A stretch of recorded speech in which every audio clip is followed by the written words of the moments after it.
ಸಚಿವರ ಬರ ಪರಿಸ್ಥಿತಿ ಸಭೆಯಲ್ಲಿ ಅಧಿಕಾರಿಗಳು ರೀಲ್ಸ್ ನೋಡುವುದರಲ್ಲಿ ಬ್ಯುಸಿ.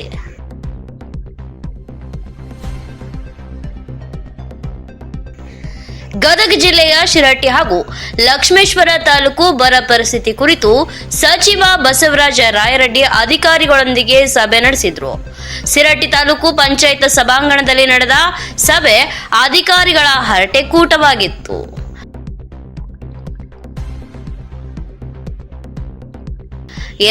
ಗದಗ ಲೋಕೋಪಯೋಗಿ ಇಲಾಖೆ ಮುಖ್ಯ ಇಂಜಿನಿಯರ್ ಅಧಿಕಾರಿಯಾದ ಉಮೇಶ ನಾಯಕ್ ಅವರು ಮೊಬೈಲ್ನಲ್ಲಿ ರೀಲ್ಸ್ ನೋಡುವುದರಲ್ಲಿ ಫುಲ್ ಬ್ಯುಸಿ ಆಗಿದ್ರು. ಸಚಿವರು, ಶಾಸಕರು, ಜಿಲ್ಲಾಧಿಕಾರಿಗಳ ಸಭೆ ನಮಗೆ ಸಂಬಂಧವೇ ಇಲ್ಲ ಎಂಬ ರೀತಿಯಲ್ಲಿ ತಮಗೆ ಬೇಕಾದ ರೀಲ್ಸ್ ನೋಡ್ತಾ ಕೂತಿದ್ರು.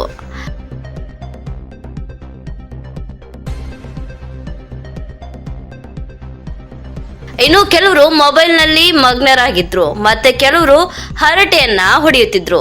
ಸಚಿವರ ಪ್ರಥಮ ಸಭೆಯಲ್ಲಿ ಅಧಿಕಾರಿಗಳ ಬೇಜವಾಬ್ದಾರಿತನ ಹೆಚ್ಚಿತ್ತು. ಇಂತಹ ಅಧಿಕಾರಿಗಳ ವಿರುದ್ಧ ಯಾವ ರೀತಿ ಕ್ರಮ ಕೈಗೊಳ್ಳುತ್ತಾರೆ ಎಂದು ಕಾದು ನೋಡಬೇಕಿದೆ.